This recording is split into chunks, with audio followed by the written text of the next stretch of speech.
இனி எங்களுக்கு போரும் வேண்டாம், அணுகுண்டு வேண்டாம். அமெரிக்கா, இஸ்ரேல் முன்னாடி ஈரான் இப்ப பணிந்து போயிருச்சா? அதிபர் அறிவிப்பால திடீர் திருப்பம். மத்திய கிழக்குல அமெரிக்கா மற்றும் இஸ்ரேல் படைகளோட கடந்த 3 வாரங்களா கடும் போர்ல ஈடுபட்டு வர ஈரான் இப்ப தன்னோட நிலைப்பாட்டுல இருந்து பின்வாங்கி இருக்காங்க. ஈரானுக்கு அணு ஆயுதங்களை உருவாக்குற எண்ணமே இல்ல அப்படின்னு அந்நாட்டு அதிபர் மசூத் அறிவிச்சிருக்கிறது சர்வதேச அரசியல்ல பெரும் திருப்பத்தை ஏற்படுத்தி இருக்கு.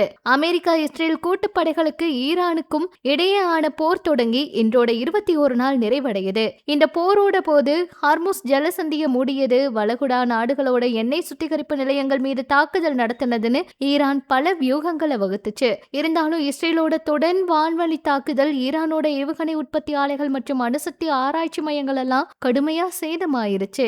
ஈரானுக்கு அணு ஆயுதங்களை பெற வேண்டும் அப்படிங்கிற விருப்பம் கிடையாது. தேசிய ஒருமைப்பாடு மற்றும் அண்டை நாடுகளோட வலுவான உறவை பேணுவதே அவங்களோட தற்போதைய இலக்குன்னு சொல்லி இருக்காங்க.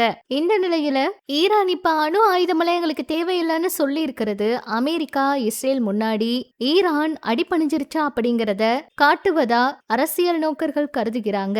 ஈரான் அதிபரோட இந்த அறிவிப்பு உலக நாடுகள் கிட்ட நிம்மதியை ஏற்படுத்தி இருக்கு. போருக்கான அடிப்படை காரணமான அணு ஆயுத கனவை ஈரான் கைவிடுவதா அறிவிச்சிருக்கிறதுனால சீக்கிரமா போர் நிறுத்தம் ஏற்பட வாய்ப்பு இருக்கிறதாகவும் தெரியுது. இருந்தாலும் இத அமெரிக்காவும் இஸ்ரேலும் எந்த அளவுக்கு நம்பும் அப்படிங்கறத பொறுத்தே அடுத்த கட்ட நகர்வு அமையும் அப்படிங்கிறது குறிப்பிடத்தக்கது.